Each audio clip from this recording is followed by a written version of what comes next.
One night when I was like 16 and learning how to drive, I drove my dad to the Safeway just down the road so he could buy a case of beer. I waited in the car and was just texting my boyfriend, so I wasn't really paying attention to my surroundings. So imagine how creeped out I felt when I finally looked up from my phone to see this weird ass guy, who sort of reminded me of Ted Bundy, just walking out the store and staring deep into my soul. He had just left the store, empty-handed, and just looked at me with this fuck-ass smile on his face. Now it creeped me out, but I was unfortunately a teenager who looked older than her age, so I was used to grown men being weird. So I didn't even think about calling my dad or boyfriend or whoever. I keep texting my boyfriend and while occasionally looking up to see the guy still grinning at me, now while walking straight towards my car. Now I'm feeling extra freaked out, so I made sure my car doors were locked. Did I think about calling someone or at least video record it since my phone was literally in my hand? No, because I was stupid. The guy kept walking closer to the car, and he eventually got to the car parked directly in front of me, and then just stopped between the two cars to stare at me with that same scary ass grin for a second. He then, slowly but not slowly enough, walked up to my window. And now he's looking at me directly through my window, and I was looking at him, and I saw him look at the outside handle. He didn't touch it or reach for it, but he looked at it for a second or two. He then looked back up at me and gave me one more terrible grin before he shoved his hands in his pockets and walked away. The whole situation only lasted like 20 seconds, but it felt like forever. Then, quite literally within seconds of the guy leaving, my dad walks back to the car coming from the exact same direction the weird dude came from. I started freaking out and having a panic attack explaining what just happened. He asked me why I didn't call him. I said I don't know.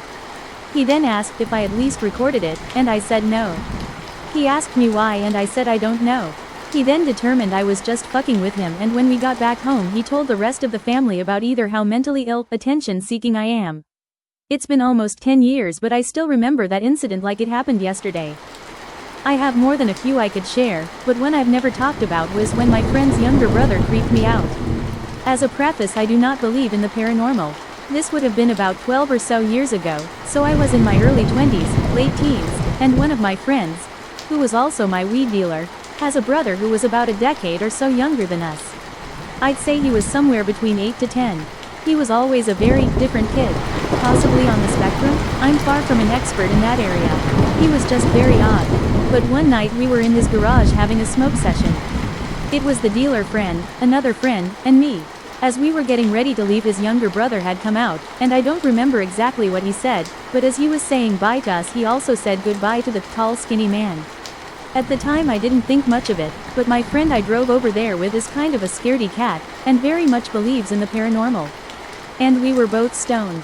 So on the drive home he looks white as a ghost and brought it up. I was just sort of like, dude, WTF, chill lol. So a few nights later I was inside with the little brother alone because my dealer friend had gone somewhere that I can't remember, and he was coloring or something. And I asked him, hey, do you remember the other night when we were here? And he looked at me all confused and said, yeah?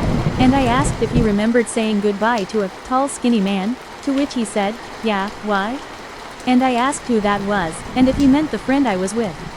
And he said, no, the tall skinny man that's always with you.